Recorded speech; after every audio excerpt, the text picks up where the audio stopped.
خانقاہ ربانیہ نقشبندیہ روحانی معلم پیر مفتی احسن محمود نقشبندی صاحب۔ بسم اللہ الرحمن الرحیم۔ محترم سامعین و ناظرین، آج کی ہم اس ویڈیو کے اندر آپ کو رمضان المبارک کے روزے رکھنے کے فوائد اور حکمتیں بتائیں گے، تاکہ ہمیں معلوم ہو جائے کہ اللہ جل شانہ نے اپنے احکامات کے اندر ہمارے لیے کتنے فوائد رکھے ہیں، کتنی حکمتیں اللہ پاک نے ان کے اندر رکھی ہیں۔ پہلی بات تو یہ ہے کہ ہم نے جو روزہ رکھنا ہے یہ اللہ کا حکم سمجھ کر رکھنا ہے،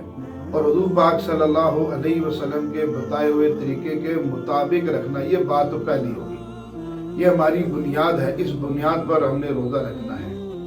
اور جب اس بنیاد پہ روزہ رکھیں گے اللہ تبارک و تعالیٰ فوائد بھی عطا فرمائیں گے، اور اللہ جل شانہ اس میں حکمتیں بھی عطا فرمائیں گے جو اللہ نے اس میں رکھی ہیں۔ پہلا فائدہ یہ ہے روزہ رکھنے کا، صحت بدن کے لیے روزہ اکسیر کا کام کرتا ہے، اکسیر کا حکم رکھتا ہے صحت بدن کے لیے۔ اس لیے انسان کے بدن میں جتنی بھی بیماریاں لگتی ہیں کثرت طعام کی وجہ سے لگتی ہیں، زیادہ کھانے کی وجہ سے لگتی ہیں۔ جب کھانے کی قلت ہو جاتی ہے تو بدن کو راحت ملتی ہے، جس کی وجہ سے اس کی صحت کے اندر اضافہ ہوتا ہے، اس کی صحت بہتر ہوتی ہے۔ دوسرا روزہ رکھنے کا فائدہ اور حکمت یہ ہے کہ اللہ تبارک و تعالیٰ نے جو دنیا کے اندر یعنی لوگوں کو مالدار بنایا، سرمایہ دار بنایا، اللہ نے ان کو اپنی رحمت سے مال عطا فرمایا، یہ لوگ سارا سال کھاتے پیتے رہتے ہیں۔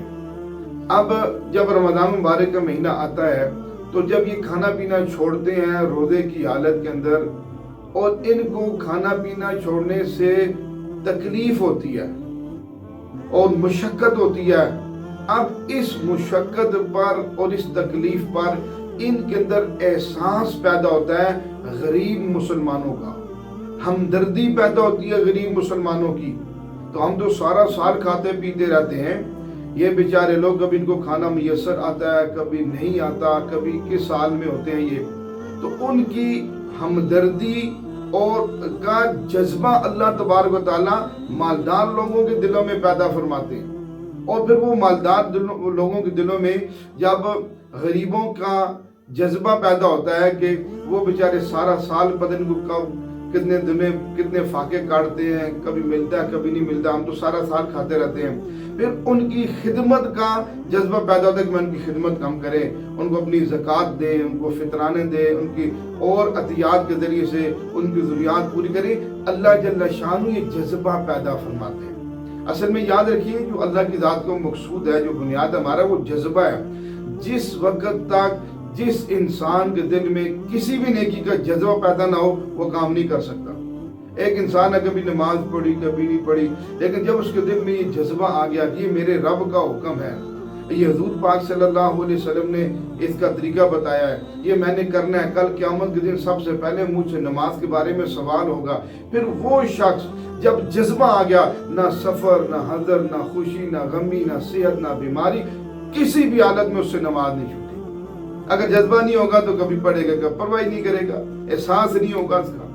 تو اللہ جل شانہ روزے کی برکت سے مالدار لوگوں کے دلوں میں جذبہ پیدا فرماتے ہیں۔ ایک بہت خوبصورت بات یاد آ گئی، حضرت جنید بغدادی رحمۃ اللہ علیہ بہت بڑے بزرگ گزرے ہیں، بہت بڑے اللہ والے گزرے ہیں۔ ان کے بارے میں آتے ہیں کہ سردیوں کے موسم میں حضرت رحمۃ اللہ علیہ اپنے گھر سے لحاف کے بغیر گرم کپڑے اتار کر دوسرے کپڑے پہن کر حضرت باہر تشریف لاتے تھے۔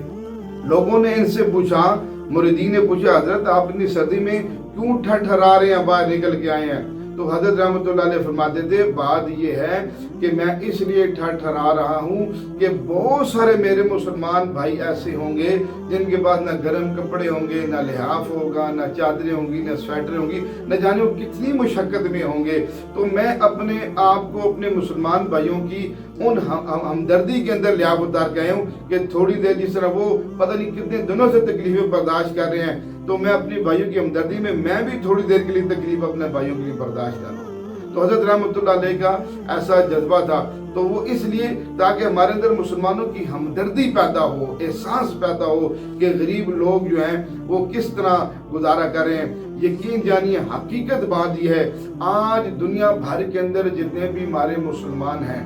جن کو اللہ پاک نے صاحب نصاب بنایا ہے، جن کو زکوٰۃ دینے کی اللہ نے طاقت دی ہے، اگر سارے مسلمان زکوٰۃ دے دیں دنیا کے اندر ایک مسلمان غریبی نظر نہ آئے۔ وجہ یہ ہے کہ اللہ معاف فرمائے ہمیں اس کے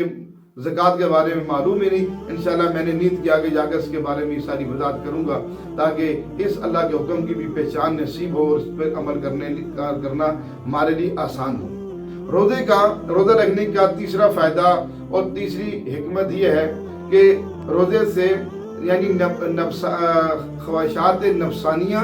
اور خواہشات جسمانیہ، یہ دو چیزیں ہیں، خواہشات نفسانیہ اور خواہشات جسمانیہ، ان کو قابو اور کنٹرول کرنے کے لیے روزہ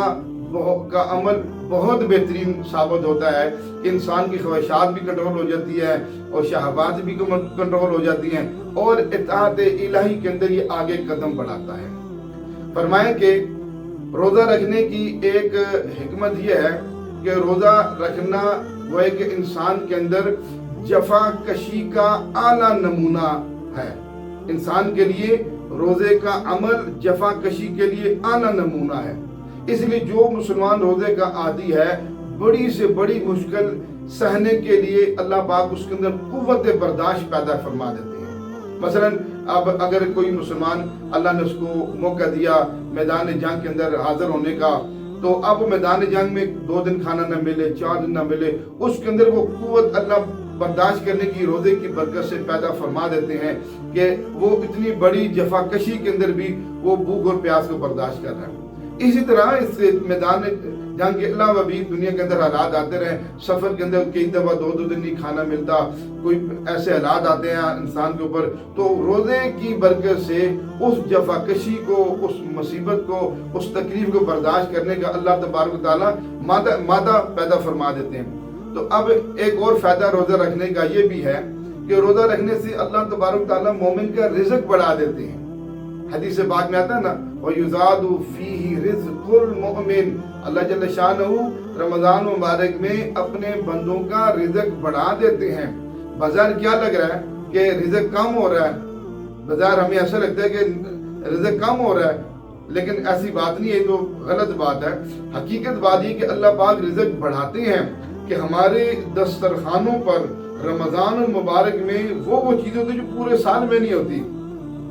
تو یہ رزق کے بڑھنے کی علامت ہے، نہ کہ رزق کے کم ہونے کی علامت ہے۔ تو اس لیے ہم نے ان فوائد کو، حکمتوں کو بھی سامنے رکھنا ہے تاکہ اللہ جل شانہ نے اپنے احکامات کے اندر میرے آپ کے لیے، پوری امت مسلمہ کے لیے اللہ جل شانہ نے کیسی کیسی حکمتیں، کیسے کیسے فوائد و برکات رکھے ہیں، تاکہ اس کی وجہ سے اللہ پاک ہمیں جو ہے نا زیادہ سے زیادہ یعنی ہمیں فائدہ نصیب فرمائے، زیادہ سے زیادہ ہمیں فائدہ نصیب ہو۔ دعا کرتا ہوں اللہ جل شانہ ہم سب کو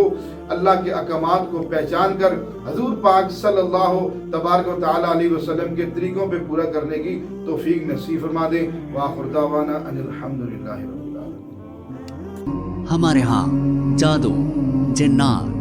بندش اور نظر بد کا شافی علاج قرآن و سنت کی روشنی میں کیا جاتا ہے۔